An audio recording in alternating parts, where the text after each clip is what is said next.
Zone. Get into it.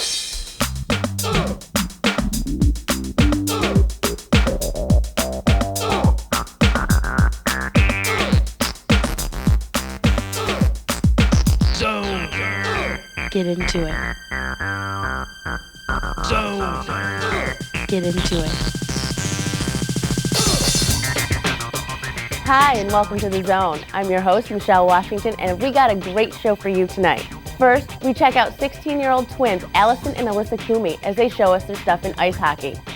Then, David Mitchell and Kendall Tupper show us a different spin on the pond, figure skating. We'll find out why 13-year-old Conrad Kovaniowski has flipped for judo. And in our final segment, Iris Zimmerman shows us how she foils her foes in fencing. And in our peak performance pro tip, Tony DeRosa shows us how to build our pecs. When Allison and Alyssa Toomey take the ice, they give special meaning to the term double team. These twins find that together, they dominate the frozen pond. But they say it's really the entire team that makes them unstoppable. To bring you this segment, our crew had to battle both Zamboni and flying hockey pucks. Hang on, here we go.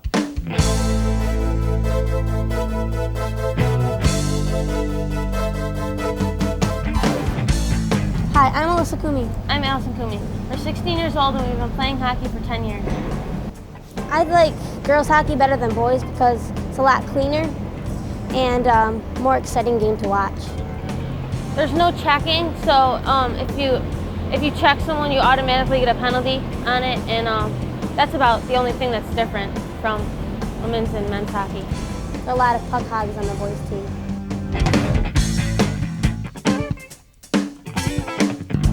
Well, being on the same line, it's fun, and we do good together. But like outside of hockey, we don't get along too well, and it's kind of hard. But it seems like when we're on the ice, we just click.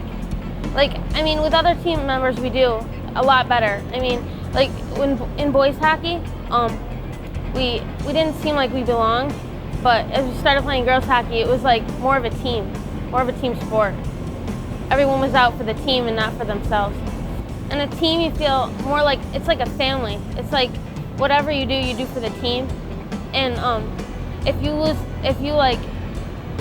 mess up, it's the whole team messes up, not just you. You don't feel like it's all your fault.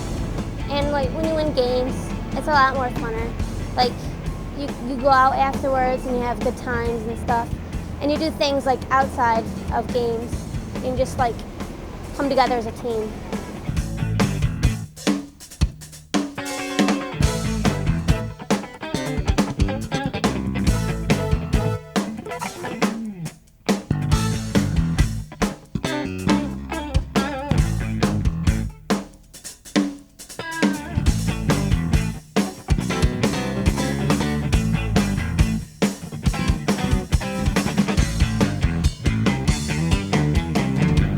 You feel more like well-rounded. Like you play sports that some people could even like dream of playing. You can skate and some people can't, and they wish they could play hockey and they can't. But it's never too late. You have to really try. You have to like practice even if you're off the ice. You just have to like practice shooting and skating, like go up and skating and stuff, and just like really try your best. We like playing a sport that's outside of school, so you have like a different variety of friends.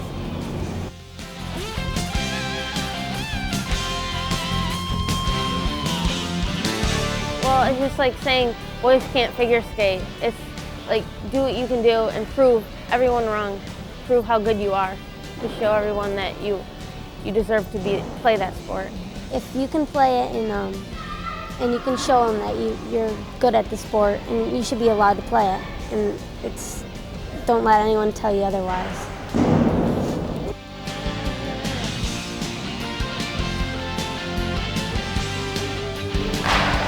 We have 2 midget teams, and we divided it up.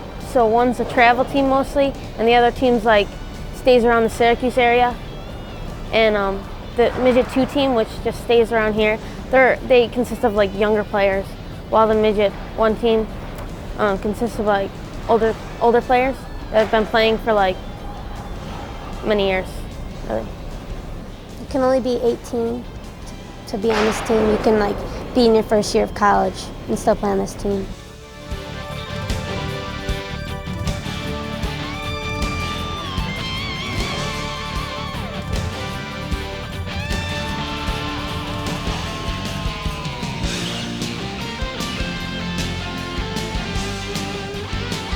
It teaches you that there's obstacles, but everybody can overcome obstacles if they work hard and are determined.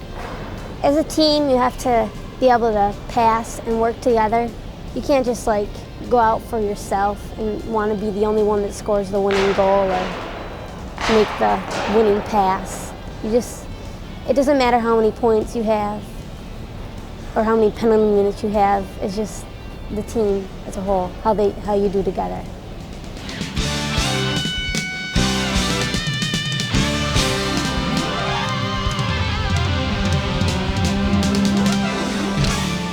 Allison and Alyssa are both juniors at C.W. Baker High School in Baldwinsville.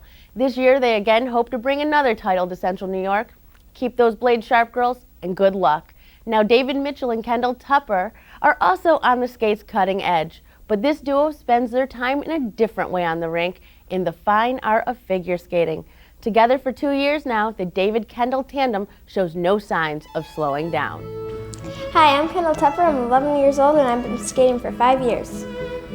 I guess I'm happy with my partner because he's about the only boy that knows how to dance around here, and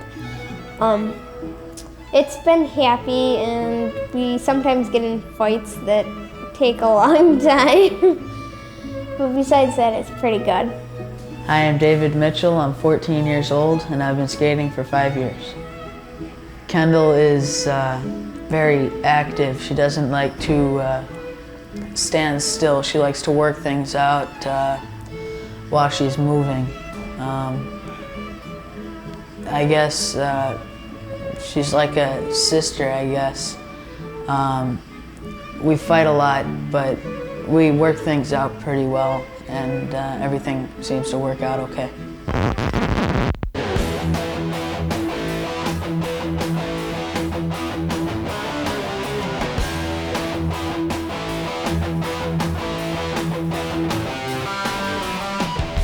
I think the sport I'm in is different from all the other sports because even though you have like a hard surface under you, if you jump and you fall out of your jump, you can really hurt yourself. And like not in swimming, you can only hit your head on the diving board. But I think our sport is harder than like any of them. The different types of skating, there really aren't many similarities except that you have blades beneath your feet and you're on the ice. Figure skating is really different because there's so many different aspects of it. Like with speed skating, you're just trying to get, the best time that you can get, and with hockey, you're just trying to score the goals and get assists and other points. But with figure skating, you have to have the presentation, the power and speed, and the jumps and spins. Or I guess for dance, it's pretty much the presentation and the speed to win. My favorite is the free dance because you get to lift people, and it's kind of fun when Kendall screams when she's in the air and she thinks you're gonna drop her. I can't really say that I have ever been really dropped. Anytime he drops me, he catches me before I hit the ice. Some of my friends really like the sport because they're into it also, but people like the sport just watching, not going actually out and skating, because most of the people that try are probably leaning against the boards. I would probably rather be skating than sitting and watching because I can't really sit still that long. And whenever I'm watching it, I just can't help myself picking out like what's going wrong and the problems or anything. Some people are pretty surprised when I say I figure skate. They wouldn't expect it, but other people think it's pretty cool. There's mixed reactions. Different people, have a picture of figure skating in their mind, and it's different for everybody. But I don't get negative reactions from many people. It's just mostly, you figure skate, are you serious? Yeah, I really find myself working really hard. It depends which day, because when we train up in Lake Placid, when you're on the ice from 8 till 10, you have to keep going, you can't stop. There's many frustrating aspects of skating. Mainly, you get frustrated a lot because you can do something 2,000 times without a mistake, and at any time you can just not work that day, and something goes wrong, and it's very hard to pinpoint things that you need to fix. Hey, don't go away. When the zone returns, you'll get a physics lesson you won't soon forget. We'll be right back. Get into it. Get into it.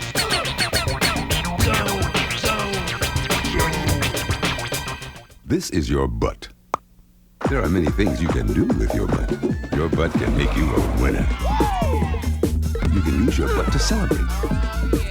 If you insist on sitting, at least take your butt around the block. At night, your butt can get you noticed. Nice butt. Whatever you do with your butt, get off it.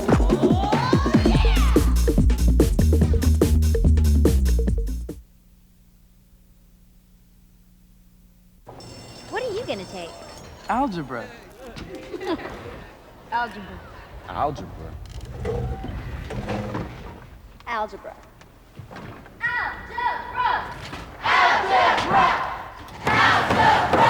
If no one's explained how algebra, geometry, and calculus can improve your future, demand that you be told. Call NACME. We'll tell you.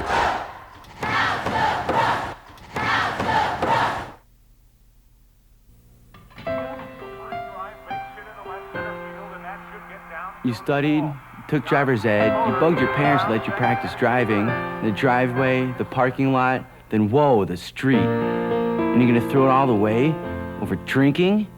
You worked hard to get your hands on this little piece of plastic. Hang on to it. Underage drinking and drunk driving aren't legal, and they're not smart. A message from the American beer industry and America's broadcasters. While walking in a toy store the day before today, I overheard a crayon box with many things to say. I don't like red, said Yellow, and Green said, nor do I. And no one here likes orange, but no one knows just why. Well, I bought that box of crayons and took it home with me and drew with all the colors so the crayons could all see. That each of us is special and everyone's unique, but it's when we get together that the picture is complete.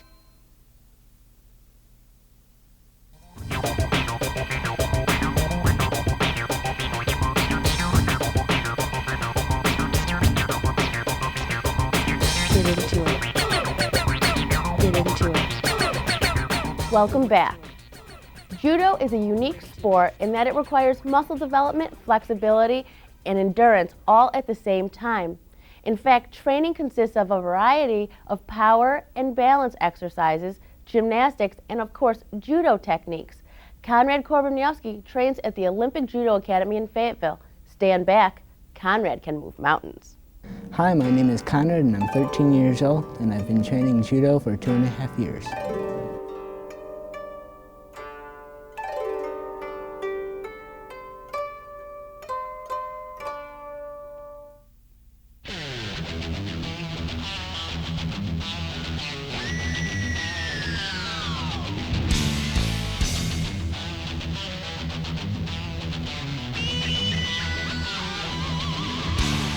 My dad took me to my first judo training, and ever since that, I've been hooked on judo.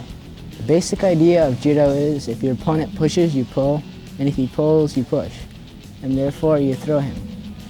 If he comes at you, and he's coming at you with full force, you'll turn, duck down low, and you're like a rock, and you make him fall. The difference between judo and other martial arts like karate is that we don't kick and punch. It instills confidence and self-esteem, and you know you can throw this one guy, you can like see him, you know you can throw him, and then even though somewhere in the back of your mind you know that you can't throw him, but it turns out that you can throw him.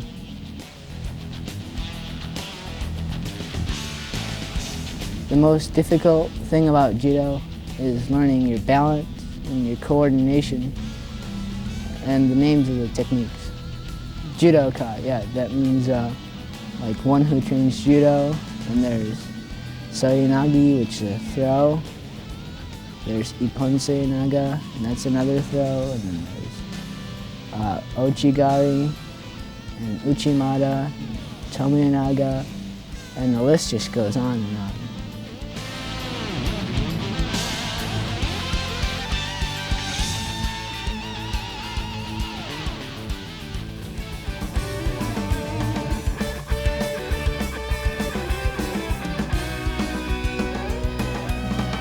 Well, it makes you stronger, and you have like a lot more body balance. So if someone like accidentally kicks you, you can like get back up really fast and get the ball. You need to be disciplined and very ambitious. You have to want to succeed, and you can't just go out there and say, I'm gonna do this, I'm gonna do that, and then later on you won't do it. You have to like really do it, or else you won't succeed.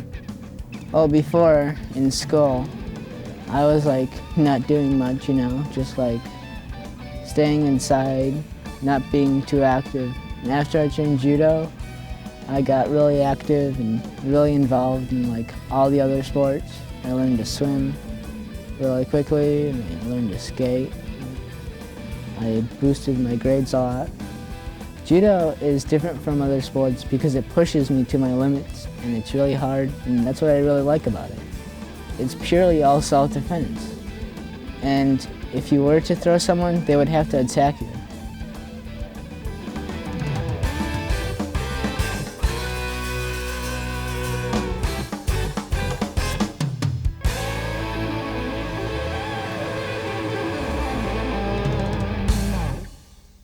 Since the introduction of judo as an Olympic sport in 1964, its popularity has mushroomed. And today, there are more than 70 million judoka in 154 countries worldwide. But to people in Central New York, judo is still very new. Conrad and his coach, Henrik, hope its popularity will catch on, starting here in Syracuse. Hey, it's that time again, peak performance time.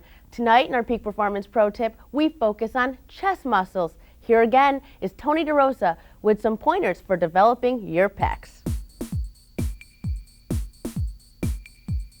Hi, this is Tony DeRosa, and welcome to Peak Performance Pro Tip.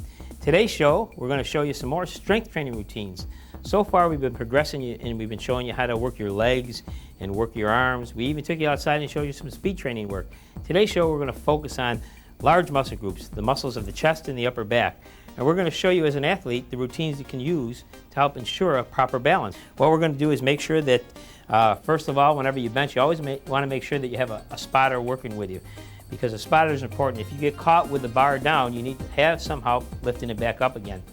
We're going to lift it off. Cheryl's going to demonstrate a few repetitions coming down, up and back. She's going to be working it slowly up and down, making sure her breathing patterns are in the right. And as she works it up, again, she's bringing it down. She's not completely coming down, but bringing it up slowly so that she's getting full extension on the arms and working those pec muscles up and down. This exercise is called the closed grip pull down. And what Cheryl's doing is she's bringing the bar down, she's bringing the down to the top of her chest, and she's squeezing in. And she's leaning back, she's getting a slight angle to get the full range of motion on this. As she brings it down and gets that last bit of contraction, what she's doing is she's squeezing these muscles in her upper back together and getting the contraction on them. This gets those deeper muscles of the upper back, and it works as a good balance routine for the chest or the bench press like she did before. So she works it up and down. Again, the angle is important. If you're not going back quite far enough, you're not going to get the full contraction that you need to. And if you're going back too far, you're kind of pulling with your upper body. You want to make sure you're just getting a slight angle and then bringing it down and squeezing it. The next exercise we're going to show you is another routine that's going to work the chest. The chest is a large muscle group, and you want to make sure you get all areas of it. The flat bench that we work mainly works the center part of the chest.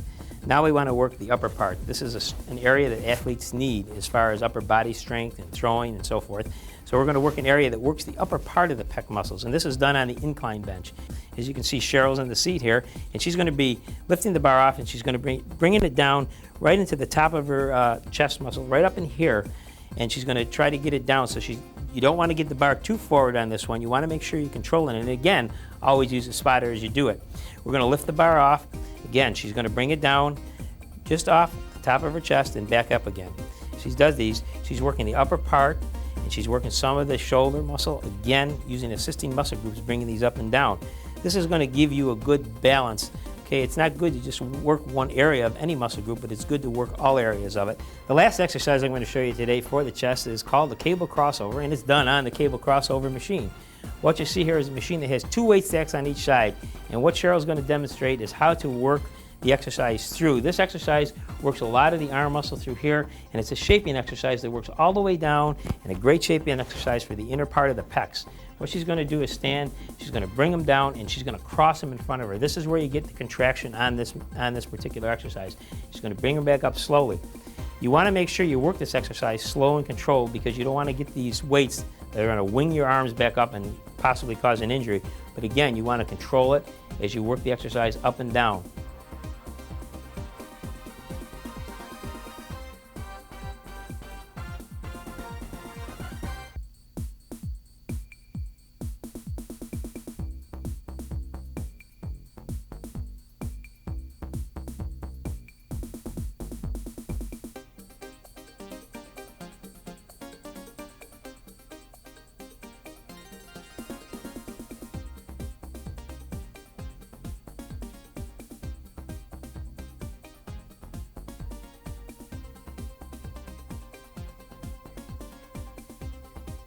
Remember, as an athlete, it's very important to work everything, and the chest and the upper back are 2 important areas for athletes to make sure they're strong and they have a good, strong upper body. So when you're working it, make sure, work in balance, work controlled, and again, always use a spotter. This is Tony DeRosa with your Peak Performance Pro Tip.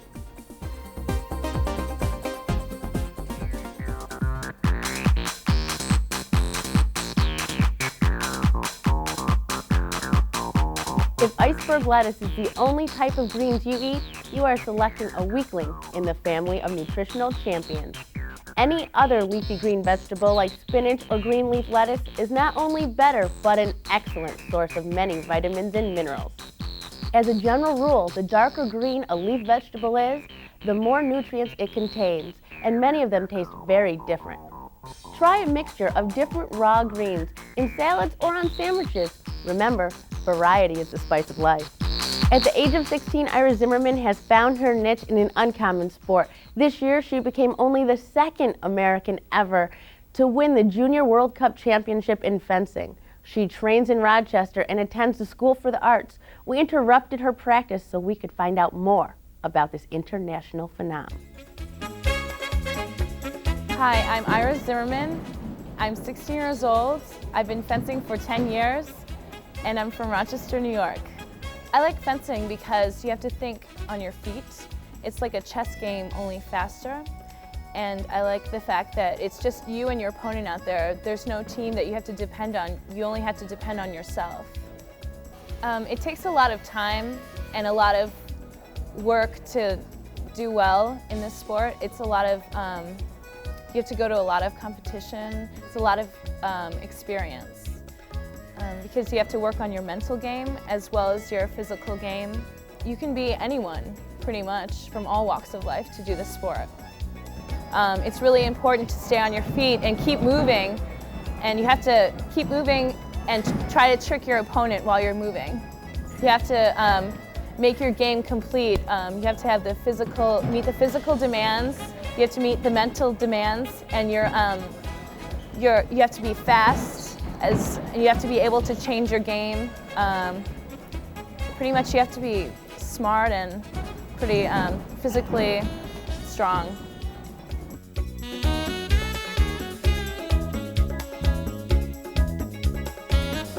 I think it's necessary to travel if you want to do well internationally. Right now, the United States isn't as good as we want to be internationally. We're getting better and we're getting there, but Europe does really well in fencing. And right now we have to travel to Europe in order to do well and to get the experience that we need to beat them.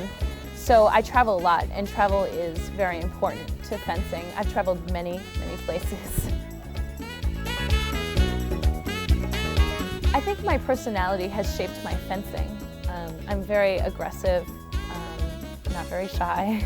So I really, in my fencing tactics, my fencing tactics are very aggressive most of the time. My sister is the only other American to win the Junior World Cup title. I don't think that I'm following my sister's footsteps. I think I'm making my own tracks, and I think that my tracks happen to overlap her tracks. I think that she did the same. I did the same things as she did, but she did them later in her career, and I'm doing them much earlier in my career, which helps a little bit, which makes me want to do more and makes me think of all the things that are possible in the future. My goal is to make 2 Olympic teams, maybe 3, if I can do it. By my 3rd Olympics, I'll be 27. So I don't know, even after if I do make the 3 Olympic teams or the 2 Olympic teams, I think I'll just do it recreationally.